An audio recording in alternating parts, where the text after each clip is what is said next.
worked at giant food stores. I worked at Giant. I was a cashier. Dude, same here, man. I hated it. Worst job I ever had. Worst job I ever had too, man. I've had a ton of jobs. As every review I ever had there was like, you got to smile and talk more to the customers. And I was like, dude, no. The white people are the worst. I had a lady who one time, like, her 10-cent coupon didn't work and was like, all right, well, I don't want the thing. I was like, yo, I'll give you 10 cents to not dig it out of your grocery bags right now. Like, you out of your mind? Yeah, that definitely taught me, like, if you hate your job, it doesn't matter how much money you make. Like, you can't do a job that you hate because you'll just, like, not that Giant pays a lot, but just in general, like, No, I mean, they like didn't. They paid good for back, like, when I worked there. Like, I worked there when I was like 17, and it was like not bad. It was like $15 or $16, maybe something crazy. Oh, wow. I don't know. That might be high, but whatever. Like, and you could get high in the parking lot, like on your breaks. And I was a concrete cowboy for a little bit. I was wrangling up the silver buffalo and bringing in carts and stuff. That wasn't too bad. And I get in this full blown fight with this dude one day, like to the point where I'm like, "Have a nice day," and he's like, "Fuck you, asshole!"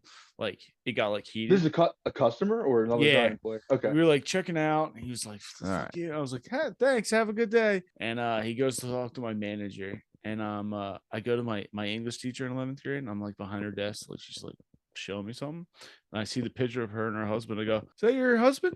Because yeah, I go, "I work at Giant. I saw him this week." He goes, "Are you the asshole cashier at Giant?" I go, "Yeah, that's me." And she just started dying laughing. She's like, "That's you?" And I was like, "Yeah, dude, your husband's a dick."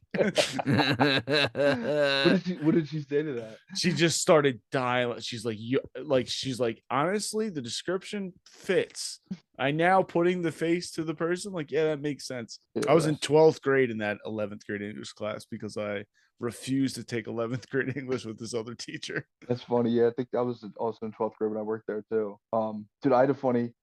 I remember they quickly taught like how the register worked, but I feel like I was thrown into the fire like almost immediately. Yeah, and it was like if it fucks up, you just like turn the light on, and then someone will come over get and help. fix it for you. Yeah, dude. So I remember my first day, I felt like an idiot. So dude, I don't know about you, but I noticed like the people that paid with food stamps, a lot of them were kind of like embarrassed. Like I remember at first, I was like, they'd hang around in front of the cashiers, and like I felt like why aren't they checking out? Like, and then if my lane was clear, they would kind of go quick, and then try to check it. I don't know if it was like a pride thing, not seeing anyone like paying with food stamps. Dude, my first day, the guy like hands me like the stamps. Like back then, it was literally like I think it's a card now, but it was like it almost looked like stamps. And like I You would had have no different idea. checks for different things. Yeah, and it was I didn't know what to do with it. So this guy was like trying to just go quick. I'm like my supervisor is Mary. I'm like, hey Mary, this guy's trying to pay with these stamp things.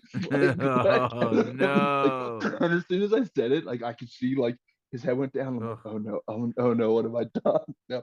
She came like sprinting over. Yeah, it was I felt so bad. I was like, The WIC used to be back when I worked there, it would be literal paper checks that you had to like run through the top of the register to like print this number on there. It became like a whole ordeal, and there'd be like a woman crying, holding with a black eye, and like 7 cans of Similac. You're like, dude, just take it. I won't say anything.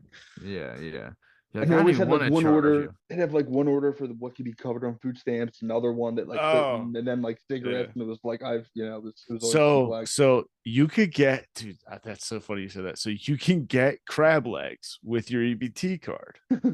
But remember, you could also have like the crab legs steamed in the back, like for you. So if you do that, you can't use your EBT cards for that, yo.